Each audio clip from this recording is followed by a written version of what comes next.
All right, welcome everyone. We are live, and so thanks everybody that are here on LinkedIn, YouTube, and Facebook. And I am so excited about the guests we have here today. We're going to be talking about intersectionality.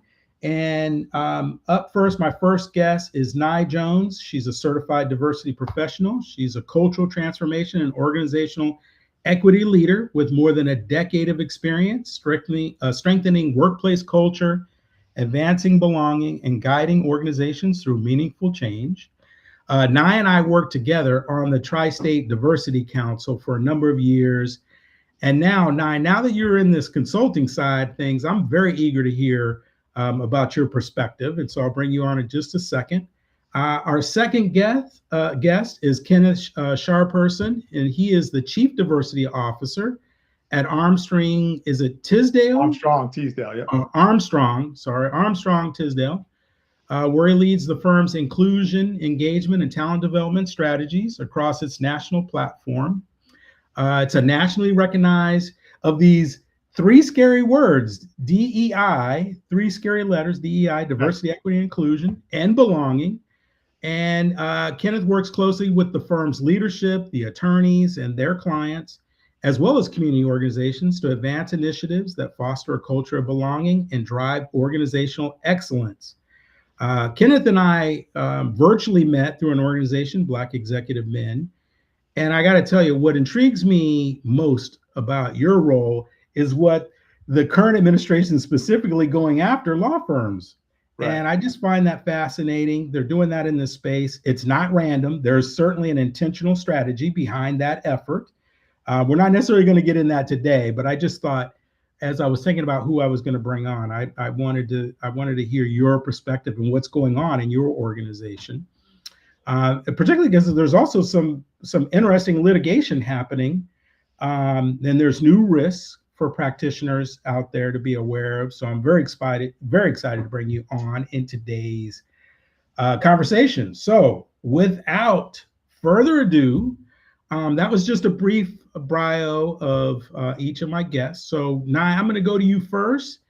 And I'd like you to tell people here on our audience or people that hear the recording later, tell us a little bit more about you and anything that you want the group to know. And Nye, it's so good to see you and have you and be able to hang out with you a bit. So come on, Nye. All right. Well, thank you so much, Victor. I'm excited to be here. And thank you, as well as IDC, the Institute of Diversity and Certification, for the invite and inviting me into this conversation. I am truly honored to be here. I also like to acknowledge my fellow panelists, Ken. I'm looking forward to your insights we'll be sharing together today. And Victor, congratulations on your release of the Presence-Driven Leader book. Such a meaningful contribution to our field. I appreciate that. And I have to give you flowers for also stepping into the world of children's books. I heard a little bird told me you have one little book out, and then you already have one that's on the way as well. So just incredible work. Keep it going. It's very important to the space that we work in. And importantly, I also like to extend my appreciation for all of those who have joined us today. So I think about, despite everything we think we know about intersectionality and holistic inclusion, thank you for such an awesome topic. Questions I often hear from senior leaders is, what does it mean? Or how does it feel when we navigate workplaces and lived experiences every day? So hi, everyone. As you mentioned, my name is Nye Jones. I'm a certified diversity professional, and I serve as the CEO of Hendry Chisholm Consulting Firm. I partner with organizations to strengthen the culture through diversity, equity, and inclusion, belonging, and accessibility. I focus on environmental and social and government strategies, as well as corporate social responsibility initiatives, helping teams build accessibility, inclusive, and innovative environments where people can truly thrive. And so that's a little bit about who I work, the type of work I do, and I'm committed to. And I'll pause there and pass it back to you, Victor.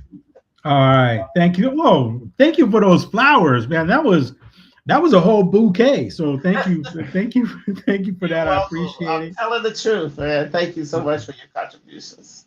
All right, all right, Kenneth. Thanks again for joining me today. Appreciate you. So please tell us a little more about yourself and anything you want the our listeners to know about you. Yeah, sure. First, let me thank the listeners for attending. I'm excited to get into this conversation, and thank you, Victor, for the invite. And I as well am interested in hearing some of Nai's thoughts on some of these issues, because a lot of the programs that I participate in have a legal bend to them, and so I'm always interested to hear what's going on in other spaces. But I've been in this role full time now for almost 3 years. Prior to this role, I spent 22 years as a litigator, but also active in the diversity, equity, inclusion space, either through active actions, or rather serving on diversity committee of law firms where I've worked, or even chairing a diversity committee for a New Jersey State Bar Association. So, I come into this role, having experience in the legal profession, and I look at this role as actually perfect now, because with a lot of the challenges that are occurring since this last election, having that legal background has really been helpful for me to advise our general counsel internally on how we should proceed and how we can proceed lawfully.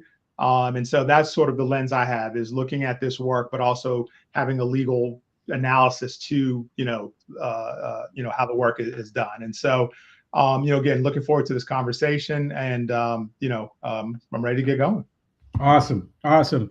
Now, first of all, I am going to go to you, but thank you for reminding me. I don't think I even mentioned that this is for the Institute Diversity Certifications Career and Collaborations LinkedIn group. Dr. Ria and I usually are handling this, but she is out on maternity leave. So y'all tell Dr. Ria hello and wish her warm wishes on her recent birth of her, I think, baby girl she had. And we usually hold a live once a month, or sometimes we'll do a Zoom call, invite folks in, and then we do articles where we're helping folks in the diversity, equity, and inclusion space. So that is the group that is here today. But the thing I like about the Careers and Collaborations group is it is open so that we can pull others in that may not be necessarily in the diversity certification space, may not have their certification. And this is, I like to think that we're providing education to those folks that are still trying to understand this world that we're in. And that, as I always say, people refer to this as DEI as a thing, and it is not. It's an entire body of work. And so to that point, when we talk about intersectionality, that is a work term that has been thrown out for a number of years. And I think there's still some misunderstandings around that, or maybe not a full understanding of what that is. So Nai, before we jump into this, the later questions, let's sort of level set everybody. And when you hear the term intersectionality, what does that mean to you?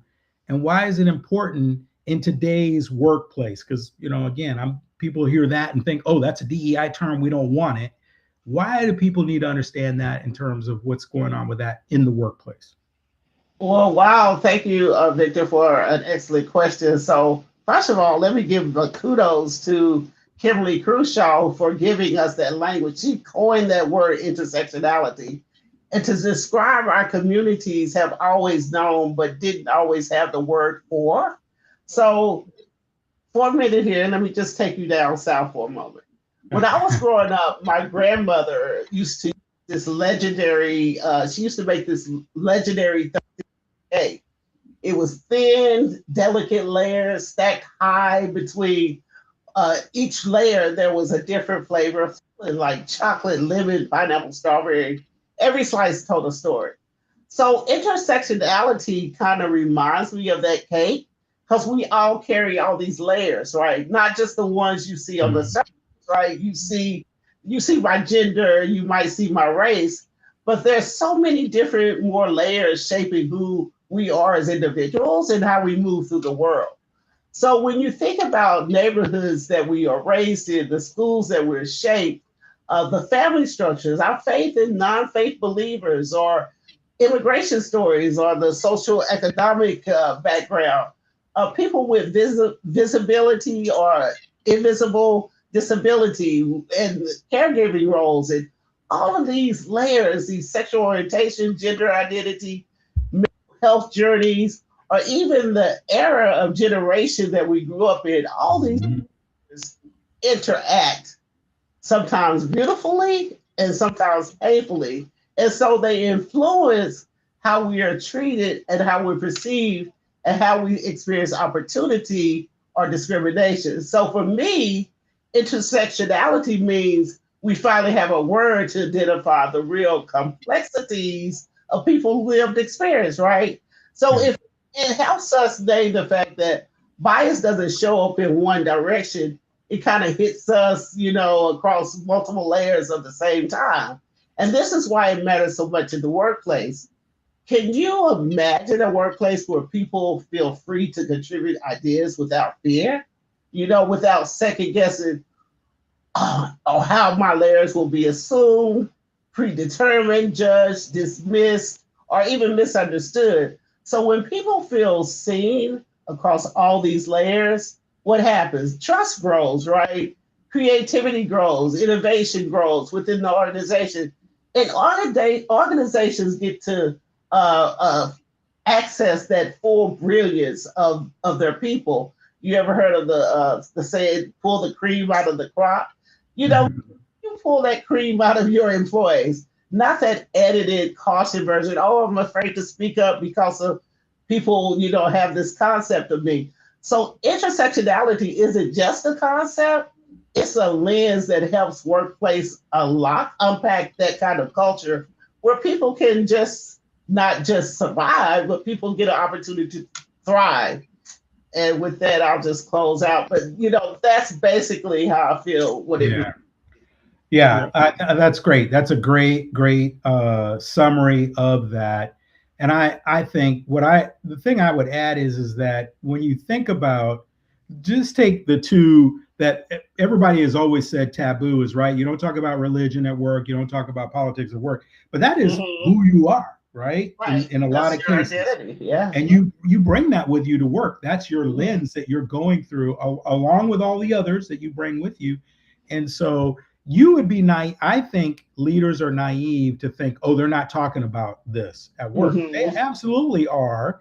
In between the cubicles, at the water cooler, those things are coming up. And so we need to be aware of that and pay attention to those things. So Yeah, thank right. you for that. And if I could add, Victor, Yes. I think, going into what you're saying, I mean, yes, I know it's always been taboo, certain subjects, but I think the other piece of that is if you have the appropriate leadership structure and modeling Mhm. respectful communication and respectful behavior, you can certainly have certain types of conversations without being offensive or causing controversy in the workplace. I think the problem is, and you mentioned earlier in our pre chat, like if you look at like a Facebook conversation or something like that, how nasty it gets. But you can certainly have conversations if you've created a culture in your workplace where people can, again, bring their authentic self, but also a level of respect and understanding that people don't think the same, people have different thoughts, but we should be respectful when we have those conversations.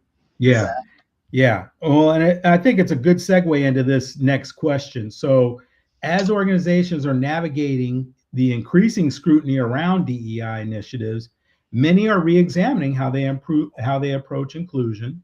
And so, should leaders move beyond focusing on individual identity groups while still honoring the unique experiences people bring to work? Tell me more about that, Kenneth. What are your thoughts about that? I mean, I don't think it's an either or proposition. I mean, I think if you are a company, organization, however you want to, phrase your workplace, you can certainly honor the experience of any group, right, of specific groups, but you can also build a broader culture of inclusion while doing so, right? So that's why I'm saying it's not an either or. You can really do that. I do think the goal, particularly now, there is a lot of scrutiny on focusing on protected classes, though. It's to focus on your people. I think if you focus on the people in your workplace, and make sure that everyone can come to the office, bringing their authentic self, again, with all these dimensions of diversity and this intersectionality that they have. If you recognize that people are people, I think that's where you're going to start, having a stronger workplace, right? Because what do most people want to be in their workplace? They want to be recognized as individuals, right? That have these unique experiences, right? Someone who's a caregiver and is dealing with, that sandwich generation now, they may need, certain things in place so they can be successful, right? But we all have different talents, we have different aspirations, different challenges in the workplace. So I think what you're going to find as we move forward is that those organizations that are able to create systems that are accessible to everyone, fair to everyone, supportive to all employees, right? Not just certain groups. While remaining though, looking at any barriers, right, to success for their employees, and certainly barriers to underrepresented groups. Those are the ones that are going to have really strong inclusive work environments, right? Where it's again, trying to think of the term here. We have an individualized approach to your workplace, right? But also universal, so that all employees in the workplace feel connected, feel included, and feel a part of the organization like they belong. Because again, I think Nye mentioned earlier that feeling belonging. I mean, that sense of belonging makes the entire organization successful, and everyone's going to work hard when they feel like they belong in the workplace. Yeah, love that. Yeah, I think. Oh, go ahead. Now you're about to say something. I was just telling kids, spot on. I agree with him, because it's really not about abandoning those identity groups. It's about expanding that frame, right? So that we can honor all the unique experiences people carry and still build systems that don't silo people into these categories. And so both can be true and at the same. So that's an excellent point. Thanks, Ken. Awesome. All right, so now I'm gonna go back to you. Tell me, how can leaders better recognize and support the complexity of employees' lived experiences without making assumptions on putting people into boxes? I talk about this in a TED Talk that I did just recently, and so I'm curious to hear your perspective on this. Well, thank you again. Another great question. So leaders really, how I feel, they can better recognize and support the complexity of employees' lived experience by first understanding this. Either having a mix of people is not enough, right? So the real value only emerges in environments where people feel included, heard, and supported.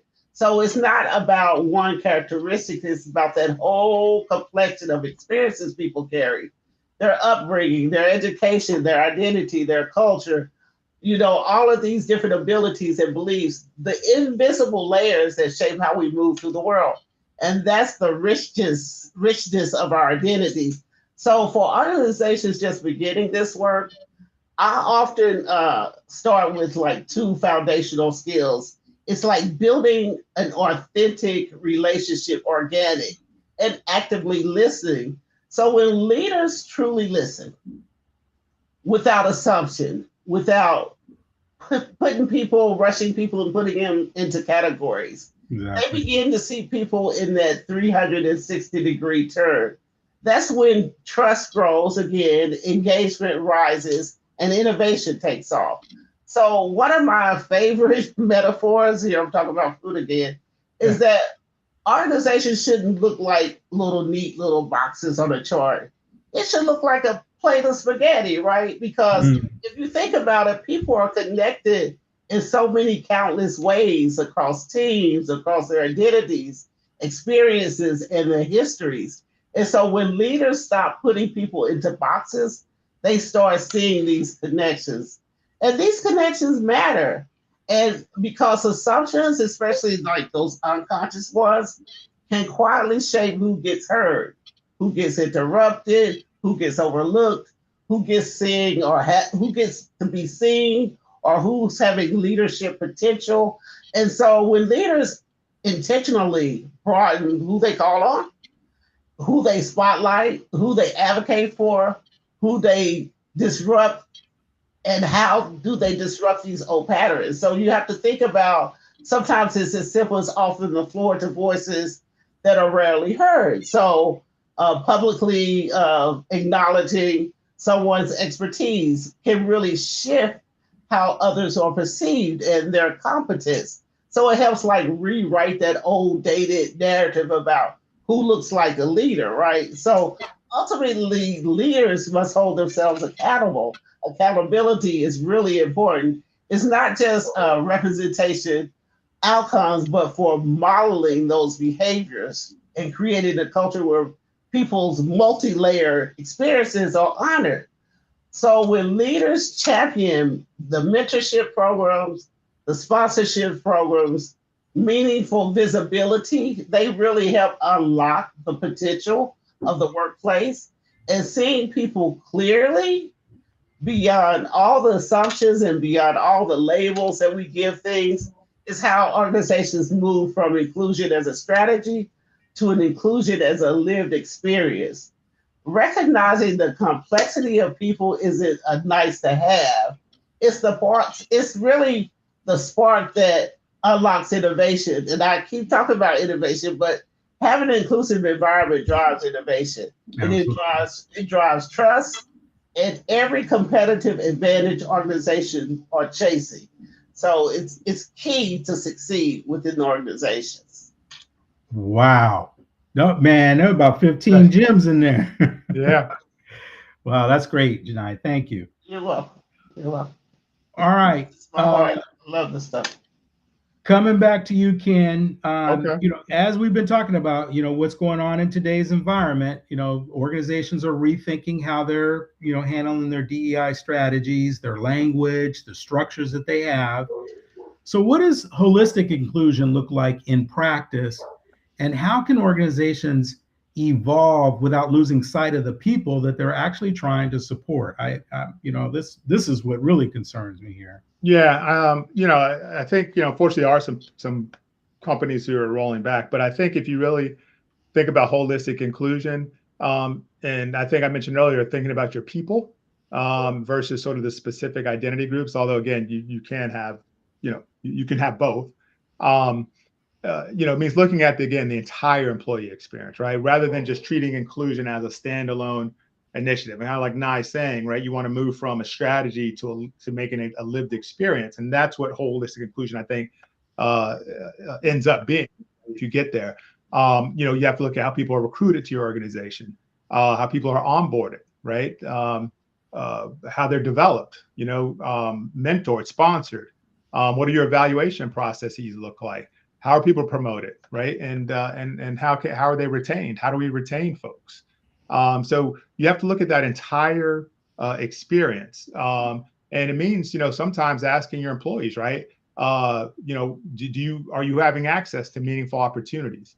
Looking at are leaders developing talent equitably? We do have a mentorship and both sponsorship program here at our firm, right? So we have people in the pipeline being led by senior leaders, right? And then does your workplace culture support collaboration and belonging? One series I've started this year is a series on inclusive leadership. And we've read, I won't say the author, but we've read a book on inclusive leadership. I want to take away from Victor, but we have read a book on inclusive leadership.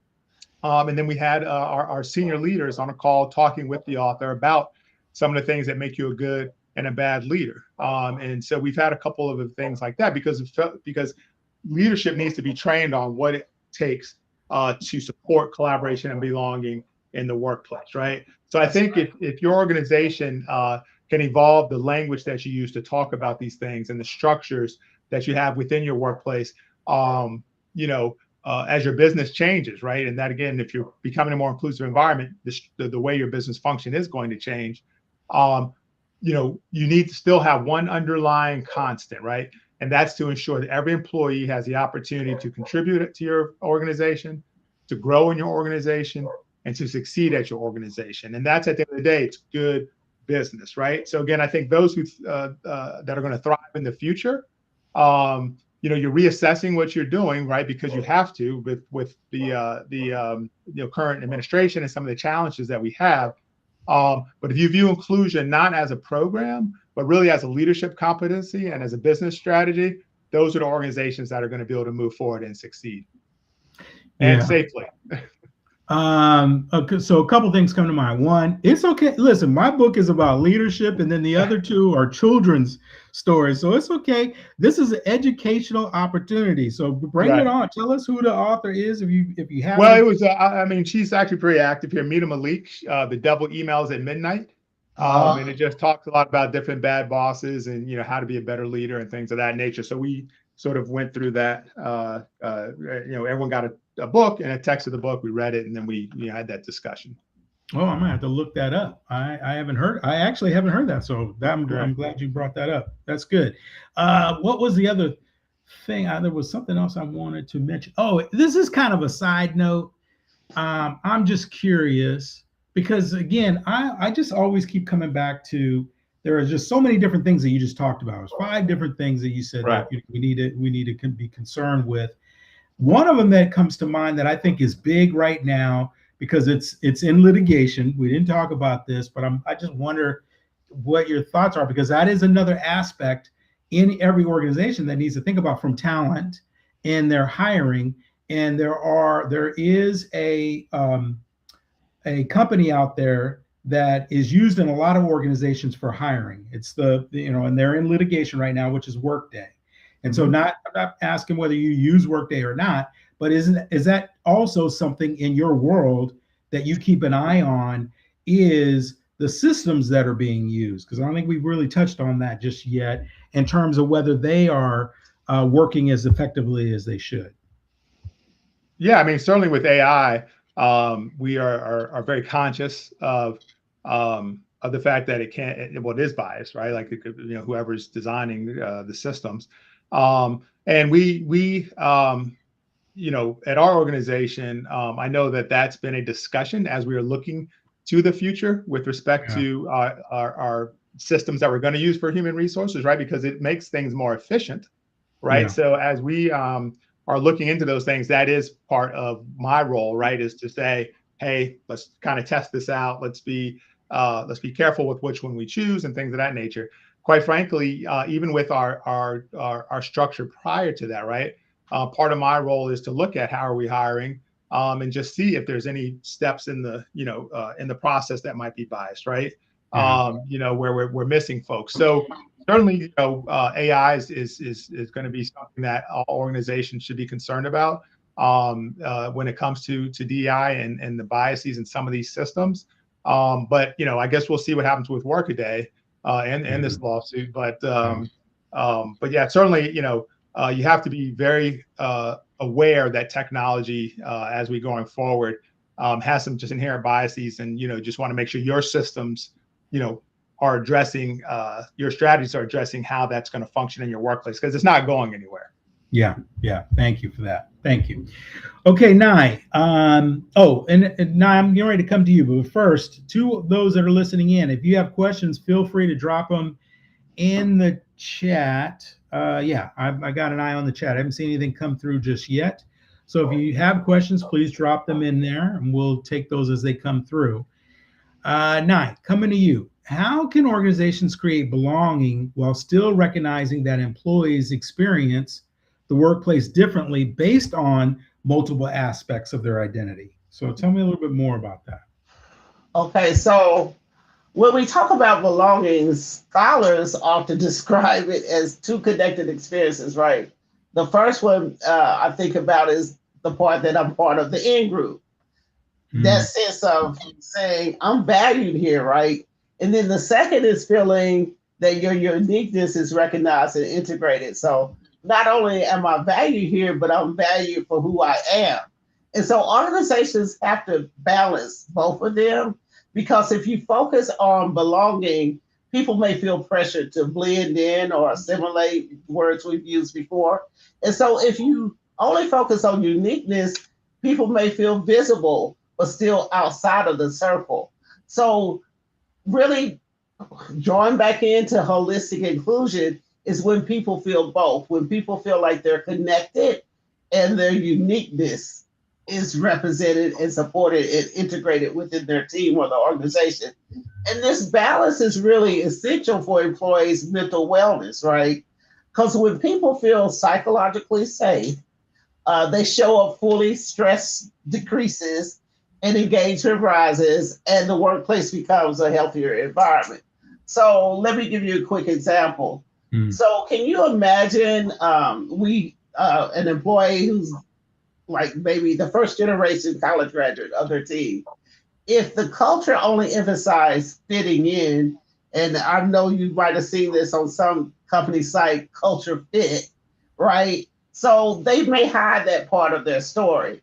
But if the culture celebrates the insights that comes from navigating life differently from different people, suddenly that uniqueness becomes a source of strength, not something to downplay. That sense of being seen and valued directly supports that emotional well-being, feeling safe, and reduces that mental strain of constantly managing your identity.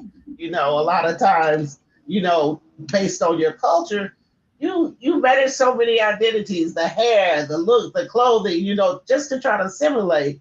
And that's something that you want to make sure that your workplace is not pushing on individuals. So inclusive climates are built intentionally, and they are shaped by norms and encourages two other things. And those things are high quality interpersonal understanding.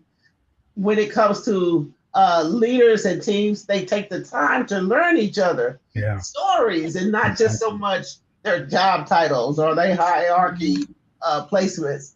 And the other one is a shared belief that people's mixed backgrounds and their perspectives fuel insight, fuel creativity and performance. So when those beliefs are turned into everyday behaviors, when we're asking curious questions, we're inviting different voices into conversations, we're really valuing lived experiences and expertise. So people start feeling like they have to choose between belonging and being themselves. And that's really important because, again, you want to reduce the isolation, support mental wellness, and create a workplace where people can thrive without emotional cooperation. And so at the end of the day, you know, you think about belonging isn't about making people the same. It's about creating that culture where every person's story has room to breathe.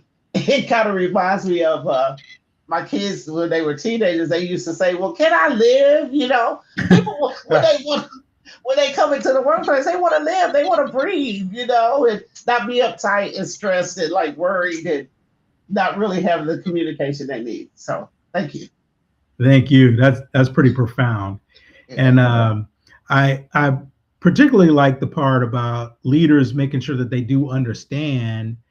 I oftentimes when I see misunderstandings going on in the workplace, there's a cultural competence that's missing. And so Mm-hmm. looking beyond titles and understanding different cultures is so critical, where I see leaders make mistakes in that regard.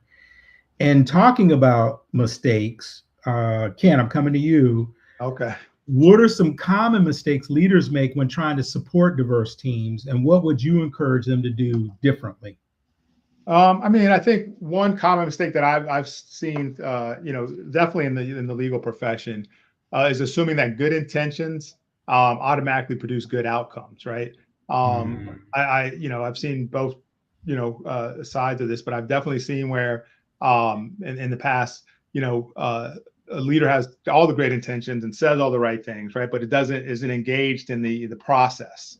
You know, and I think, you know, that's one thing I like about my current firm is that our managing partner is part of our inclusion committee, and very mm, engaged. But I think another mistake is when you treat employees as representatives of a group rather than as an individual, right? Because no single person speaks for an entire community, yeah. a generation, demographic category. And I think, you know, I mean, it's not a funny story, but it's happened to me before, which is as soon as you go to a new workspace, they automatically assume that you want to be on the diversity committee, right? And Yeah. you know, just you know, and I do, and I enjoy it, but everyone doesn't, right? But then Right. but just that presumption, you know, that you know, or that you know, the new Hispanic employee comes in and hey, do you want to chair the Hispanic ERG without even understanding that person? So, you know, so that's why another mistake that I see is right. It's just it's this presumption that we're all representative of our entire group. And I think that, again, when you talk about intersectionality, and this is a little bit off tangent because I'm not going into a mistake, but Nye mentioned being curious, right? And I think that's important because you don't know everything about someone, right? You have stereotypes of what you believe because we all have implicit bias, right? And the one thing that the story that I always tell people is, me growing up outside of Washington, D.C., I guess at the time in the 70s, you would consider it diverse, right? Because we had Vietnamese individuals. We were the second Black family movement in our community, things like that. But my musical tastes are sometimes not deemed what the normal African American might be wanting to listen to, right? I do like hip hop, but I listen to a lot of punk rock because that was what we listened to in that era in the Washington, D.C. area.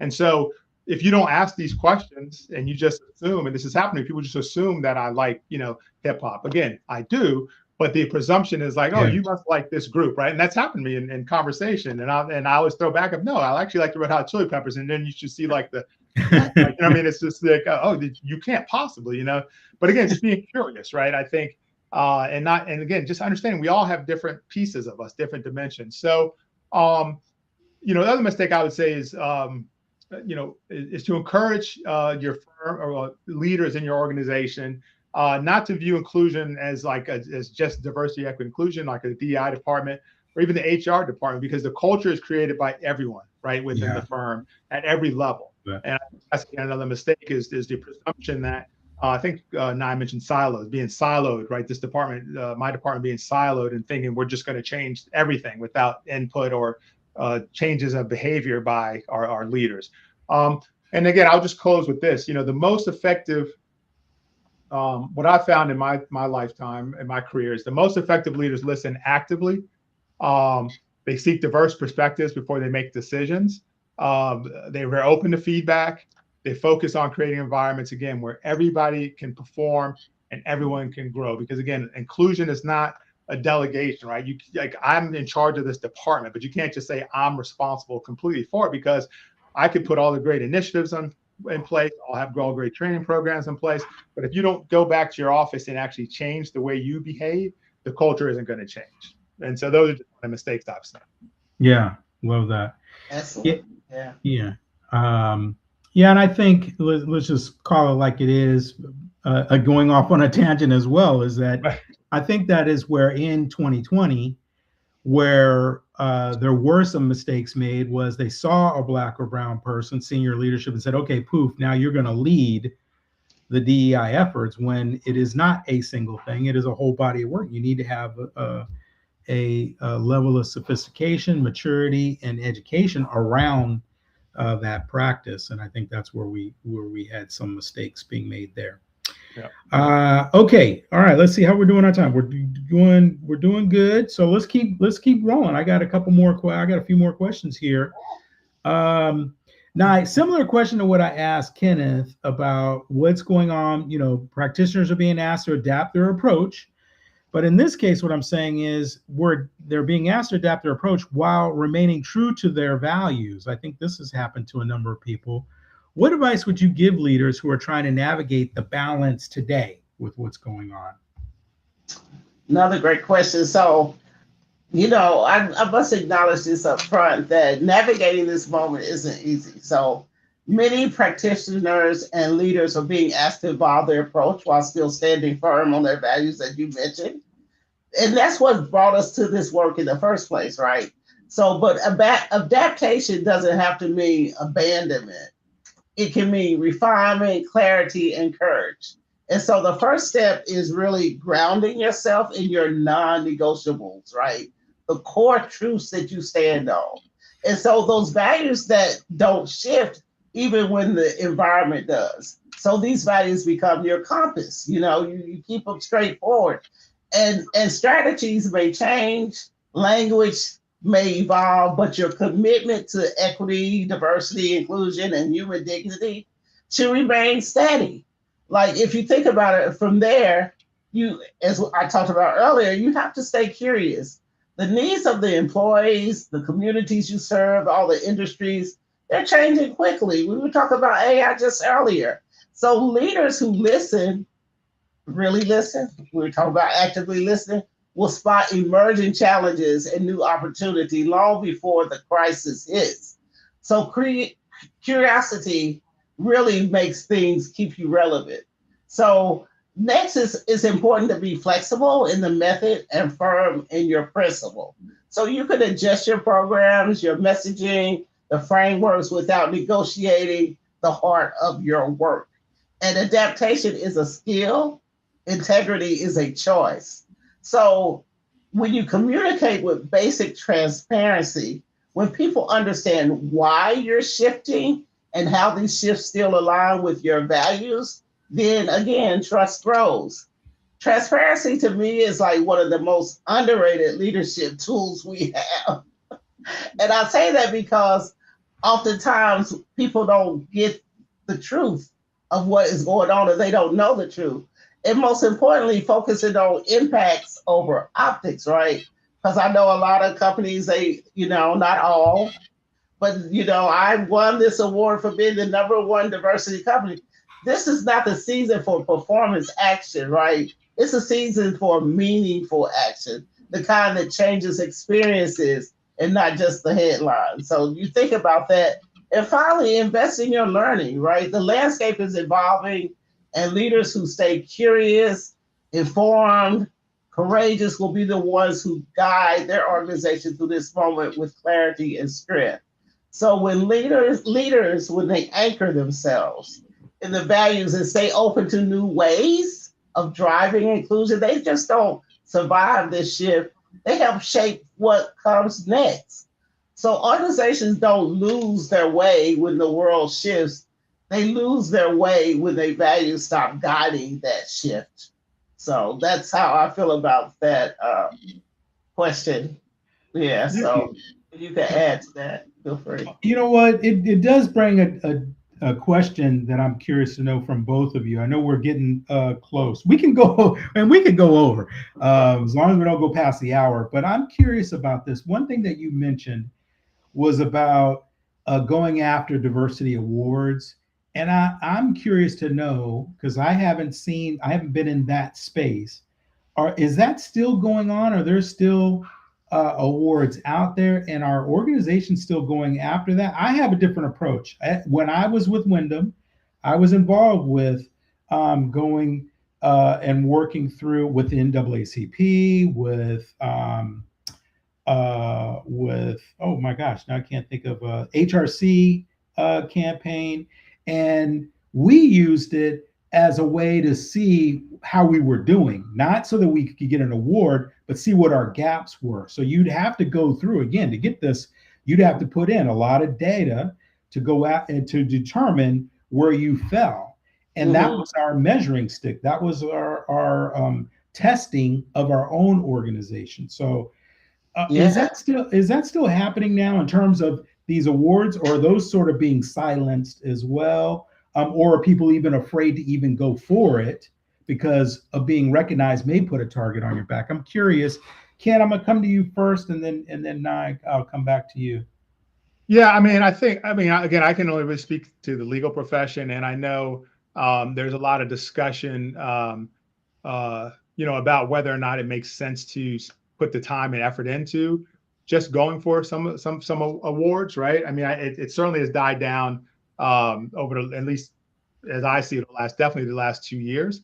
The one big thing in our profession that has really shifted is a lot of firms at one point wanted to be what was called Mansfield certified.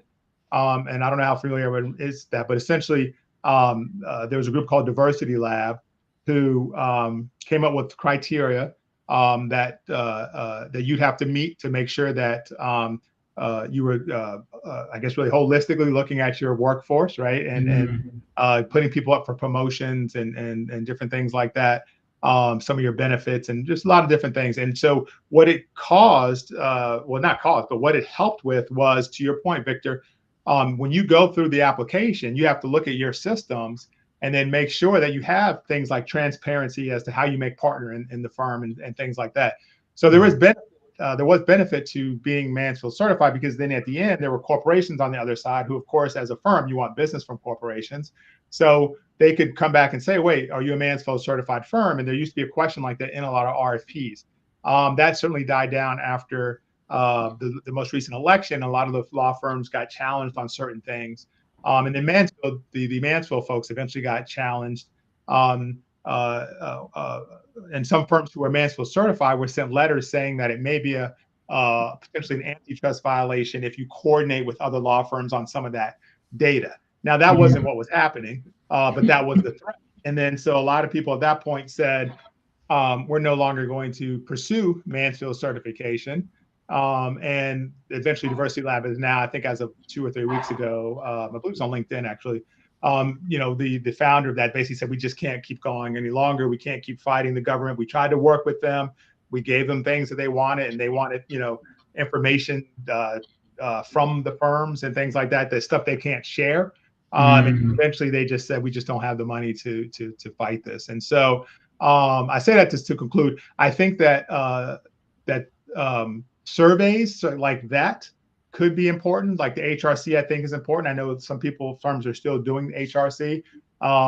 But to your point, I think the award part of it, meaning if you get a certain score in HRC, just say 100, people aren't necessarily publicizing that any longer because you don't want the target on your back, right? Yeah. Because again, the problem, I think, what is happening, and just even talking about framing in Nye's last response about pursuing this work, is it's not so much that you're doing anything wrong, right?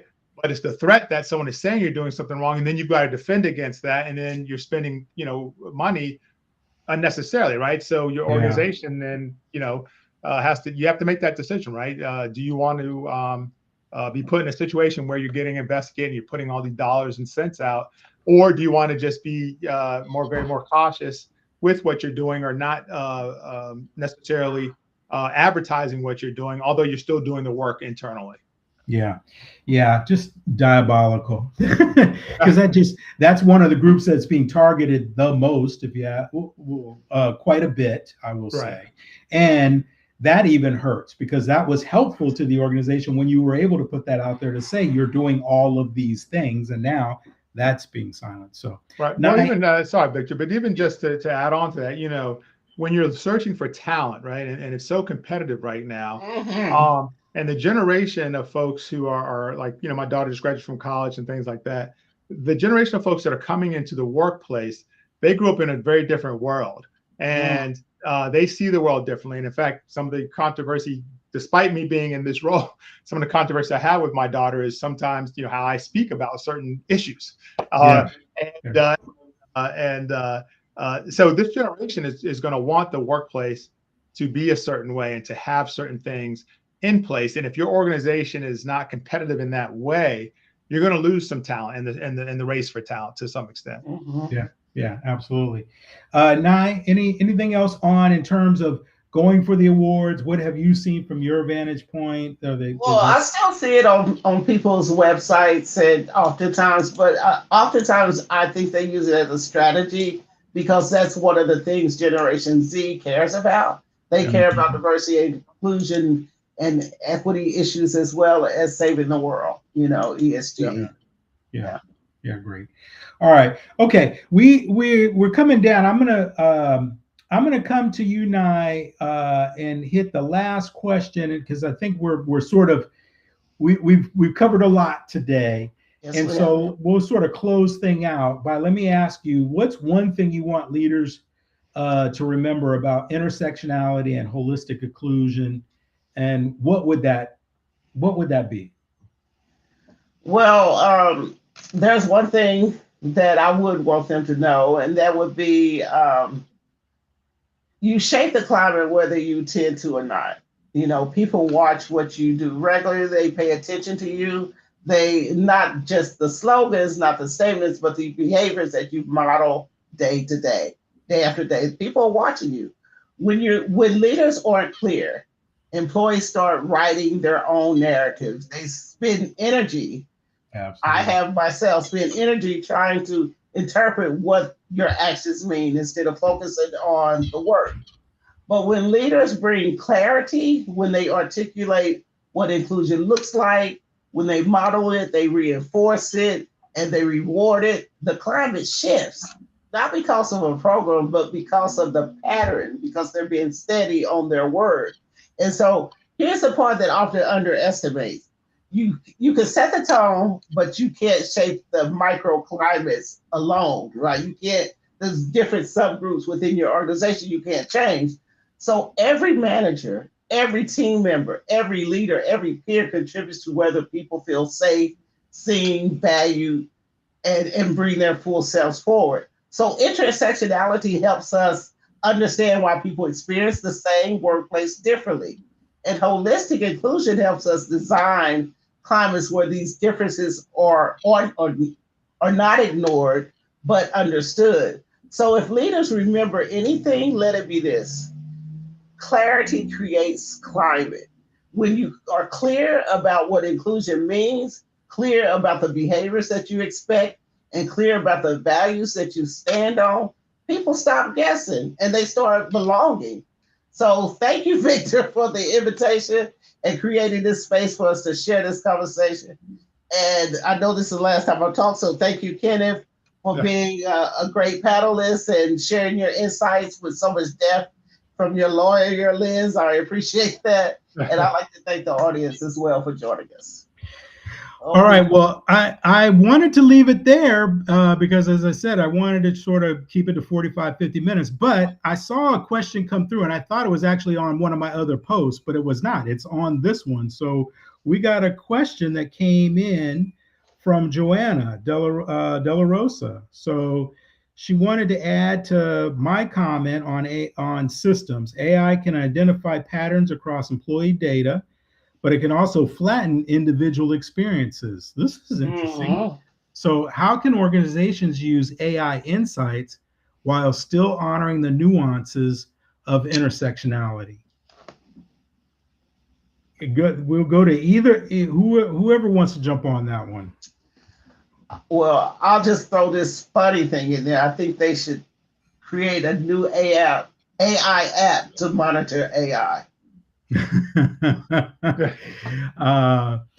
I think it's interesting. I tussle with Chad, my assistant Chad, all the time on making sure that I'm getting unbiased information.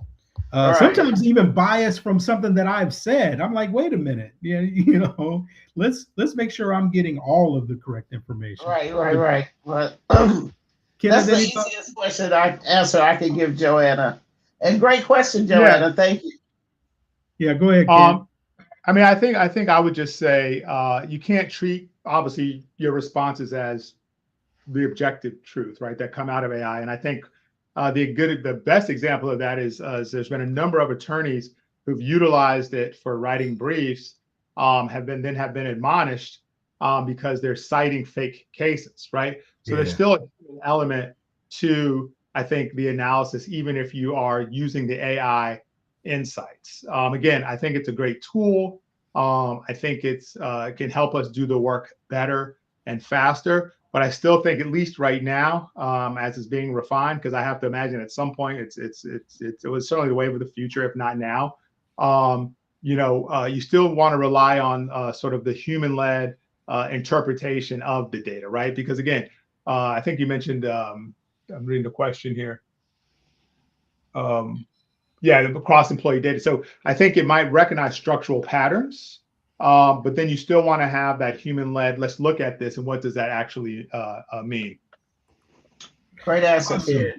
All right. Well, and let's see. There's another. So, and if anybody else has any, we'll take them. We got 5 more minutes. I'll go for 5 more minutes if we got more questions. And so Joanna has another question.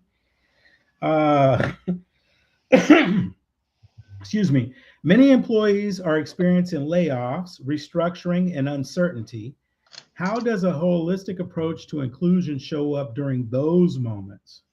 What does it look like to recognize the whole person, not just before difficult decisions are made, but in how organizations communicate support and treat people throughout the transition?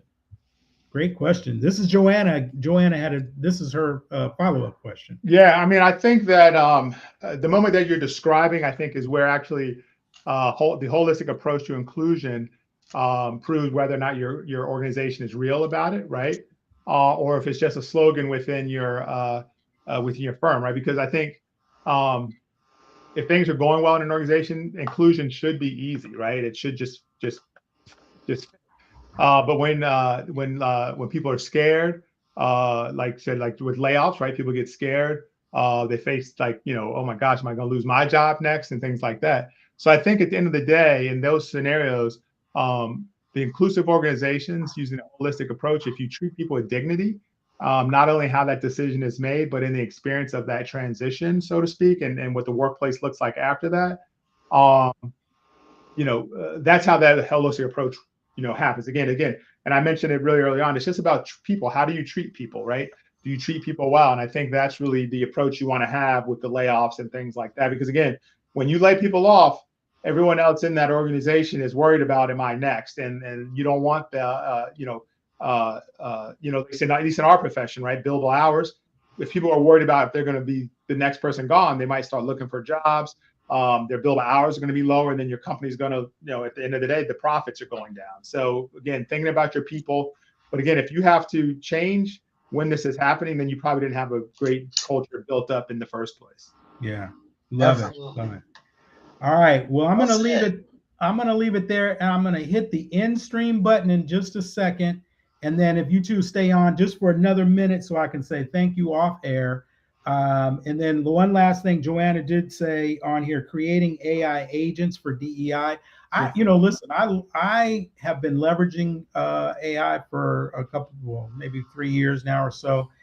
I don't think they're ready for DEI agents unless I have YouTube panelists and I get involved and put that body of work together that AI will learn from. Then I'll feel good about creating an agent. But right now, what's out there, there's just, I don't know about that. But maybe that's a project for the three of us. You're probably right. My daughter was just graduated computer information systems. Maybe I'll mention it to her.